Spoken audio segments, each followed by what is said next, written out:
지난주 사랑하는 성도들과 2021년 첫 대면 예배를 드리게 되었습니다. 그때 성도들을 만나는 기쁨이 마치 큰 전쟁터에서 이기고 돌아온 분들을 만나는 그런 기쁨이 있었습니다. 이인기 목사님께서 축도를 하실 때에 눈물을 글썽이셨던 모습도 바로 그런 느낌과 기쁨이 있었기 때문에 그랬던 것은 아닌가 생각되어지죠. 이런 기쁨을 나눌 수 있는 사랑하는 성도 여러분들에게 우리 주님께서 주시는 크신 은총 또 기쁨이 함께하기를 간절히 기도드립니다. 솔로몬 왕이 신의 아들에게 이로부터 오는 가장 큰 복이 무엇인가 이렇게 물었습니다. 지혜자로 소문난 호마가 북입니다. 왜 북이라고 생각하는가 이렇게 솔로몬 왕이 묻자 그는 북이란 견고한 성과 같아서 우리의 마음을 든든하게 해주죠. 그리고 필요할 때는 어떤 힘이라도 살 수 있게 하기 때문입니다. 솔로몬이 다시 그 옆에 있는 그 신하 아시의 의견을 묻습니다. 백발이 승성한 아시가 지혜라고 대답을 합니다. 그러면서 그는 지혜는 선한 길로 인도하고 또 우리의 영혼을 보호합니다. 그리고 지혜롭게 사는 자는 명예를 얻기도 합니다. 라고 대답을 합니다. 솔로몬 왕이 다시 이 랍비 피실에게 질문을 하죠. 이로부터 오는 가장 큰 복이 뭔가? 그러자 그 피실은 덕이라고 생각합니다. 덕이라고 하는 것은 좋은 친구를 많이 갖게 하기 때문이죠. 이야기를 다 들은 솔로몬이 깊은 생각에 잠기게 됩니다. 그래서 신하들이 그러면 왕은 무엇이라고 생각합니까? 그래서 솔로몬은 평강일세 그렇게 대답을 하면서 많이 가지면 무슨 소용이고 또 그 대궐의 산들 무슨 낙이 있겠는가? 염려와 근심이 있으면 다 소용이 없지 아니한가? 지혜가 많으면 무엇하나? 세월이 흘러가면 자꾸만 잊어버리고 분별력도 없어지는 것을 또 남에게 베푸는 덕이 있을 수 있다고 해서 그게 무슨 유익이 있는가? 내 마음도 다스리지 못해서 가끔가다 화를 내기도 하고 그리고 슬픔과 걱정에 쌓여 살아갈 때가 덕이 있다고 할지라도 많이 있지 아니한가? 아무리 많은 것을 소유하고 또 최고의 학문을 익히고 또 주변에 많은 친구들이 있다고 해도 두려움과 불안 속에서 살아간다고 한다면 어떻게 행복해질 수 있겠는가? 가진 것이 없다고 할지라도 또 배운 것이 적을지라도 또 사회적으로 명예가 없어도 마음이 평안할 수 있다면 그것이 가장 행복한 삶이 아니겠는가? 그렇게 이야기를 했다고 합니다. 우리가 누릴 수 있는 복 중에 가장 큰 복이 평강이라고 하는 말입니다. 예수님께서 부활하셔서 제자들에게 처음 하신 말씀이 너에게 평강이 있을지어다 이 말씀입니다. 예수님께서는 부활하신 후에 제자들과 처음 만난 자리에서 이 평강에 대해서 두 번 말씀하시고 그 후에 다시 그 자리에 없던 도마와 만나실 때에도 평강이 있을지어다 그렇게 인사를 하십니다.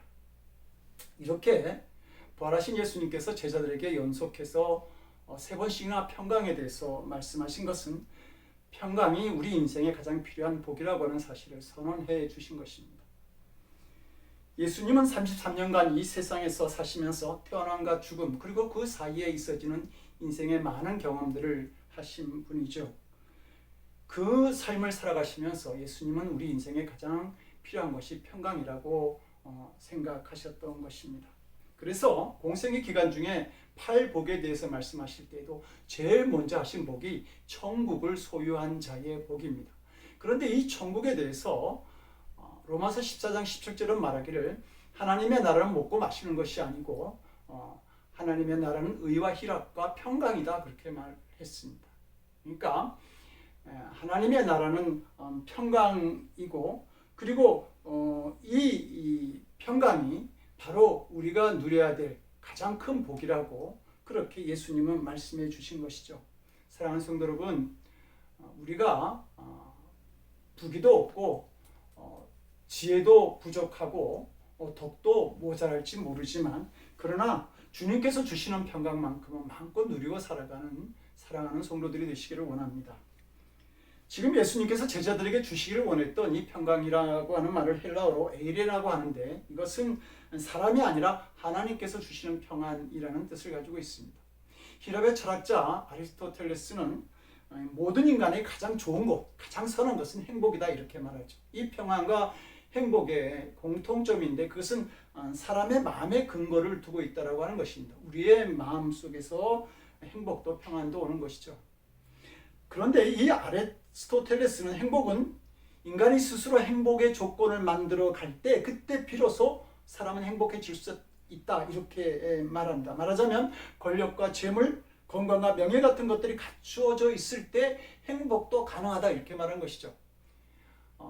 심리학자 에리 브롬은 그의 책 존재냐 소유냐라고 하는 그의 책에서 말하기를 많은 현대인들이 많이 소유할 때 그때 자기의 존재감도 커지고 그렇게 존재감이 커지면 자기는 행복을 누릴 수 있다라고 하는 잘못된 믿음으로 살아간다라고 말을 했습니다.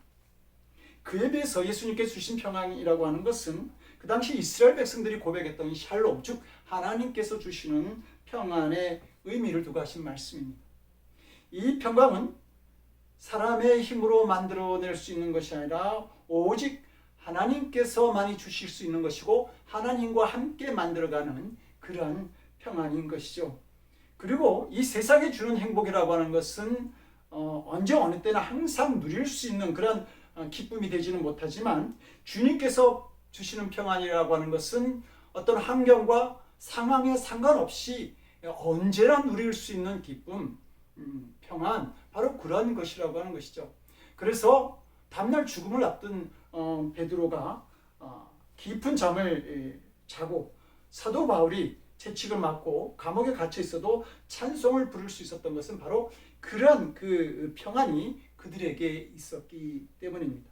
이런 점에서 평강은 행복과 다른 것이죠. 부활하신 예수님께서 제자들에게 나타나셔서 주시고자 했던 평안이 바로 이러한 것이었던 겁니다. 근데 예수님께서 이 제자들에게 이 평안을 주시기를 원했던 특별한 이유가 있습니다. 그것은 제자들이 감당해야 될 소명이 있었기 때문입니다.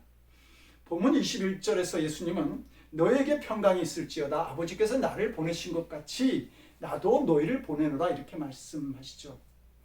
하나님이 예수님을 이 세상에 보내신 것 같이 예수님도 제자들을 다시 이 세상에 보내시겠다고 결정을 하신 것입니다. 이것은 제자들을 향한 예수님의 사랑이고 큰 은혜라고 하는 사실입니다. 왜냐하면 아직 제자들이 예수님을 부인하고 저주하고 배반한 그런 실패한 믿음에서 회복을 하지 못하고 있었기 때문입니다. 우리는 그 증거로 아직 두려움에서 벗어나지 못한 제자들의 모습을 볼 수 있습니다. 예수님을 메시아로 믿었던 제자들에게 예수님의 십자가의 죽음은 두려움을 주기에 아주 충분했습니다. 근데 설상가상 당시 예수님을 죽이는데 한마음이 되었던 그 종교 지도자들 또 유대인들이 다시 예수님을 추장하던 제자들을 찾는데 혈안이 되어 있었던 것입니다. 그래서 19절은 이날 곧 안식구 첫날 저녁 때에 제자들이 유대인들을 두려워하여 모인 곳에 문들을 닫았더니 이렇게 말합니다. 이 문들이라고 하는 것이 복수인데 이것은 그냥 문들을 말하는 것이 아니라 그 방해난 창문까지도 꼭꼭 걸어 잠갔다라고 하는 의미를 가지고 있습니다. 제자들은 자신들을 위협하는 사람들에게서 큰 두려움을 느꼈던 것이죠. 그런데 이 두려움이라고 하는 것이 제자들뿐만 아니라 우리들도 가지고 있는 두려움이라고 하는 것입니다. 휴 미슐라인 박사는 아기가 모태에서 나오면서 제일 처음 가지는 감정이 두려움이라고 말합니다. 그러면서 이 나면서부터 사람은 세 가지의 두려움을 가지고 태어나는데 그 첫째가 떨어지는 두려움이다. 즉 모태에서 세상으로 나오면서 자기의 안전한 둥지로부터 떨어지는 것 같은 그 분리 불안에 대한 두려움을 가지고 있다라고 말합니다. 두 번째로는 큰 소리에 대한 두려움입니다. 모태는 한없이 조용했는데 이 세상에 나오니까 갑자기 시끄러운 소리가 들리면서 소리에 대한 두려움을 가지게 된다는 겁니다. 그리고 세 번째는 버려지는 두려움이죠. 그 따뜻한 양수에서 갑자기 차가운 세상으로 나오면서 전혀 다른 세상에 버려진 것 같은 두려움을 느낀다고 하는 겁니다. 그리고 이렇게 태어나면서부터 우리에게 학습되어지고 각인된 이 두려움이 살아가는 동안 본능적으로 나타나고 죽을 때까지 숙명처럼 우리를 따라다니게 되는 것이죠. 태어날 때 큰 소리에 대한 두려움을 가지고 있는 우리들이 갑자기 누군가 큰 소리를 지르면 몸이 움츠러드는 그러한 두려움을 본능적으로 가지게 되는 겁니다. 따뜻한 곳에서 차가운 곳으로 갑자기 밀려난 그런 두려움은 낯선 환경에 대한 두려움을 우리가 가지게 하는 것이죠. 그리고 이 두려움은 그 불안과 염려 같은 점점 부정적인 마음들을 만들어내는 것입니다. 그러므로 이 두려움의 문제는 반드시 해결받아야 하는 것이죠. 제자들은 아직도 이 두려움을 해결하지 못한 부족한 믿음의 자리에 있었지만 예수님은 그들을 그 구원을 완성할 사명자로 보내시기로 결정하신 것이죠. 그리고 그 제자들에게 예수님은 제일 먼저 평강을 주시겠다고 약속하신 것입니다. 예수님도 하나님으로부터 보냄을 받은 자의 삶을 사셨습니다. 예수님은 그 사명을 감당하시기 위해서 멸시를 받으시고 십자가를 지시고 고난을 당하셨지만 모든 사람들이 구원에 이르도록 그 사명을 끝까지 잘 감당하셨습니다. 그런데 성경은 예수님이 이 십자가까지 져야 하는 이 힘든 사명을 잘 감당할 수 있었던 그 능력을 바로 평강이라고 그렇게 말하고 있습니다. 제자들이 갈릴리 호수에서 풍랑을 맞이하면서 굉장히 두려워하죠. 막 그들이 소리를 지르고 있는 그때도 예수님은 평온하셨고 오히려 잠을 청하셨던 것을 볼 수 있습니다. 예수님은 풍랑이는 그 파도 속에서도 흔들리지 않는 그 평강을 가지고 계셨던 것입니다. 예수님은 제자들과 마지막 그 성만찬을 하시면서 나의 평안을 너에게 준다 이렇게 말씀하고 있습니다. 그런데 그 다음날 바로 예수님은 십자가의 죽음을 당하셔야 했습니다. 그럼에도 불구하고 예수님은 나의 평안, 내가 누리고 있는 평안이 있다 이렇게 말씀하신 것이죠. 그 잔인한 죽음을 앞두시고도 예수님은 평안을 누리셨던 것입니다. 예수님을 잡으러 병사들이 겟세마네 동산에 왔을 때도 그 베드로는 군사들과 싸우기 위해서 칼을 뽑았지만 예수님은 베드로의 칼에 의해서 잘려진 그 제사장 말고의 귀를 다시 붙이시기 위해서 치료의 손을 드신 것을 볼 수 있습니다. 예수님은 자신을 잡으려는 칼날 앞에서도 흔들리지 않고 평온하신 마음을 가지셨던 겁니다. 로마 병사들이 예수님을 채찍질하고 예수님 앞에서 옷을 나눠 가지고 희롱하고 침을 뱉는 그 멸시 가운데서도 예수님은 평안을 잃어버리지 아니하시고 오히려 그들을 위해서 기도하신 것을 볼 수 있습니다. 예수님은 완벽한 평안을 소유하셨고 그리고 이 평안으로 말미암아 보내심을 받은 자의 사명을 다 감당하셨던 것입니다. 성도 여러분, 우리는 하나님의 형상을 따라 지음받은 존재들입니다. 하나님은 우리를 지으시고 참 보시기에 좋았다. 말하자면 우리한테 홀딱 반하신 겁니다. 그리고 우리가 하나님의 형상을 가지고 있었기 때문에 우리 안에도 그 큰 평안이 자리 잡고 있었던 것이죠. 그런데 왜 우리에게 평강이 필요할까? 그것은 우리에게 사람에게 문제가 생겼기 때문입니다. 그것을 창세기 3장 10절에서 아담은 이렇게 말하죠. 이르되 내가 동산에서 하나님의 소리를 듣고 내가 벗었으므로 두려워하여 숨었나이다. 그렇게 말합니다. 지금 아담은 하나님의 음성을 듣고 두려워하였다라고 말하고 있습니다. 그들이 언제나 평화롭게 들었던 하나님의 음성이 이제는 두려움의 소리가 되었다라는 말입니다. 그리고 이 두려움은 그들이 에덴 동산에서 누렸던 그 평강을 깨뜨렸던 것이죠. 왜 그렇게 된 것일까? 아담이 말하기를 내가 벗었으므로 두려워하여 그가 벗었다라고 하는 말입니다. 벗었다라고 하는 말은 뭔가 감추어둘 것이 있었다라고 하는 말입니다. 그것은 바로 그들이 하지 말아야 할 그 선악과를 먹은 죄가 있었다 그 말이죠. 성도 여러분, 사람은 죄를 지으면 그 빛보다 어두움을 더 좋아하게 되어 있습니다. 왜냐하면 자신들의 행위가 빛 가운데 드러날까 염려되기 때문이죠. 그래서 빛을 미워하고 하나님을 점점 멀리하게 되는 것입니다. 그리고 결국 하나님 앞에서 진노의 자녀가 되고 자신들의 평강이 깨뜨려지는 것이죠. 이런 아담과 하와의 모습을 보신 하나님께서 그들의 죄를 가려주시기 위해서 짐승을 잡아서 가죽 옷을 입히시게 됩니다. 희생제물로 삼은 짐승의 피 흘림을 통해서 그들의 죄가 가려워진 것입니다. 이것이 구약의 제사가 되었고, 오늘날 우리는 십자가에서 피 흘리신 예수님의 희생제물을 통해서 우리의 죄가 사하여지고, 그리고 온전한 에덴의 그 평강을 회복할 수 있는 그러한 길을 찾게 된 것이죠. 그러므로 이사야는 이 예수님의 죽음에 대해서 그가 찔림은 우리의 허물 때문이요 그가 상함은 우리의 죄악 때문이라. 그가 징계를 받음으로 우리가 평화를 누리고 그가 채찍에 맞음으로 우리가 나음을 입었도다, 이렇게 말씀하고 있습니다. 예수님이 징계를 받음으로 즉 피 흘리심으로 말미암아 우리가 평강을 누리게 되었다라고 말하고 있는 것이죠. 예수님의 십자가가 우리에게 평화를 주었고 예수님의 고난이 우리의 상한 마음을 치유하게 한 것입니다.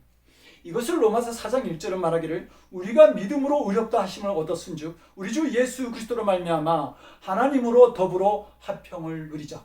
예수 그리스도로 말미암아 우리가 하나님과 화평을 누리는 자가 되었다라고 하는 말입니다. 다시 하나님과 평화를 누리는, 에덴의 기쁨을 누리는 존재가 된 것입니다.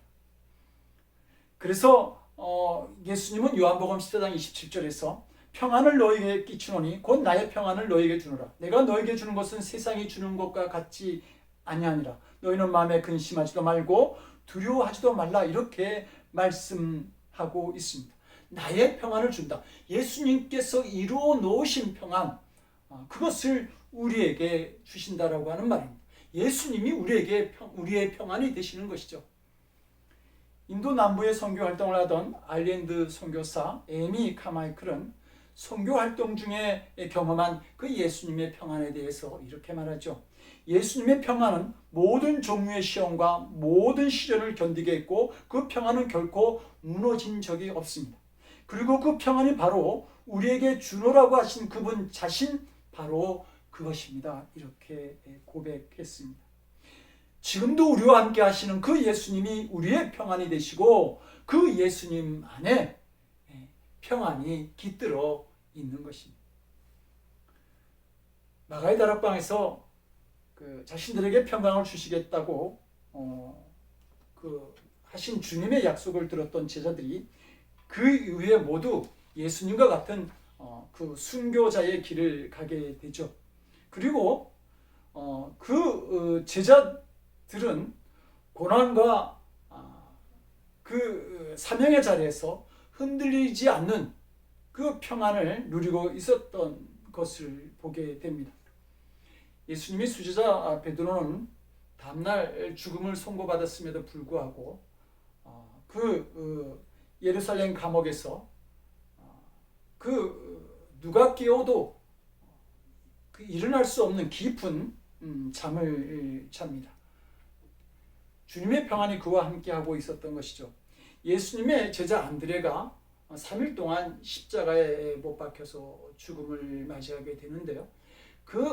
참혹하고 잔인한 죽음 앞에서 그는 이 십자가를 내가 얼마나 바라고 기다렸던가 라고 하는 고백을 하면서 기쁨으로 죽음을 맞이합니다. 초대교회 집사였던 스데반 역시 돌을 던지는 사람들을 위해서 죽어가면서 그들의 용서를 구하는 기도를 했고, 그리고 얼굴에 미소를 띤 채 죽어간 것을 볼 수 있습니다. 사도 바울은 어떠한 형편에 있든지 나는 자족하는 법을 배웠다, 그렇게 말하면서 우리가 사방으로 우겨싸임을 당하여도 쌓이지 아니하며 답답한 일을 당하여도 낙심하지 아니하고 박해를 받아도 버림받지 아니하며 거꾸로뜨림을 당하여도 망하지 아니한다, 그렇게 고백했습니다. 흔들리지 않는 평강이 그에게 있었고 그 평강으로 말미암아 끝까지 그의 사명을 감당할 수 있었다라고 하는 말입니다. 예수님은 제자들과 마지막 밤을 보내시면서 아주 많은 귀한 말씀을 남기셨는데 그때 맨 마지막으로 남기신 말씀이 이것을 너에게 이르면 너희로 내 안에서 평안을 누리게 하려 함이라. 세상에서는 너희가 환난을 당하나 담대하라. 내가 세상을 이기었노라. 이렇게 말씀하십니다. 이 말씀의 내용은 우리가 사명을 감당하기 위해서 환난의 길을 가고 고난을 당할 그때에 예수님께서 우리에게 평안을 주시겠다. 지금 그렇게 약속하는 말씀인 것이죠. 우리는 예수님의 일을 하다가 고난과 핍박을 받을 수 있습니다. 그러나 우리는 그 고난과 핍박 속에서도 우리는 평안과 기쁨을 누릴 수 있다고 하는 것이죠. 왜냐하면 그 고난의 자리에 주께서 주시는 평안이 임할 수 있기 때문입니다. 이때 우리가 누리는 평안은 세상이 줄 수 없고 또 세상이 무너뜨릴 수 없는 오히려 우리가 세상을 이길 수 있는 평안을 우리가 누리게 되는 것이죠. 태풍의 주변부에는 바람이 불고 비도 오지만 그 중심에는 아주 평온하죠. 그런 것처럼 사명이 주는 고난 한가운데로 걸어가면 오히려 그 한가운데서는 세상이 줄 수 없는 평안이 그 자리에 임하고 있는 것입니다. 그리고 이 평안이 세상을 이기게 합니다. 예수님은 곧 무너질 예루살렘 성을 보시면서 우신 적이 있습니다. 그때 예수님은 이렇게 말씀하시죠. 암탉이 제 새끼를 날개 아래 모음같이 내가 너희 자녀를 모으려고 한 일이 몇 번이더냐.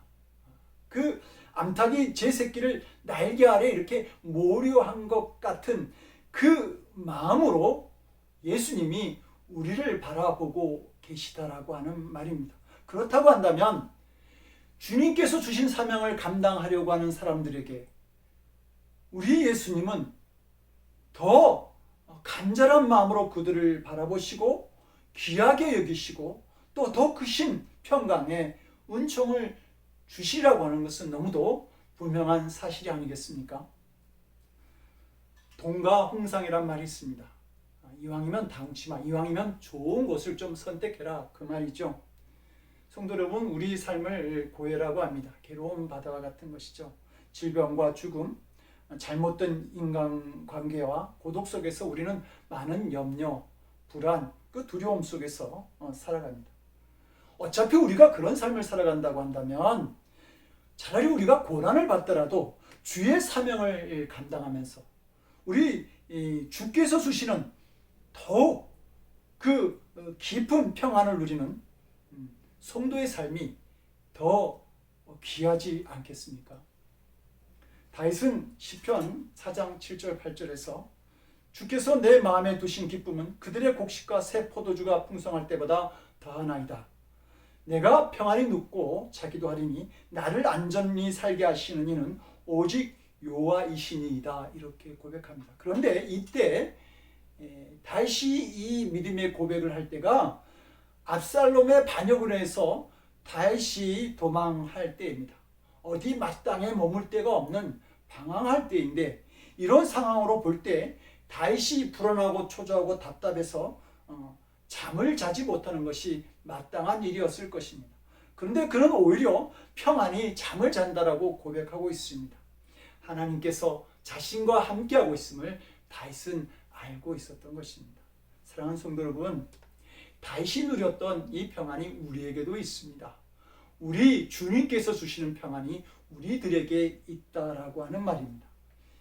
그리고 이 평안은 세상이 흔들 수 없고 세상을 이기게 하는 능력이 되는 그러한 평안인 것이죠.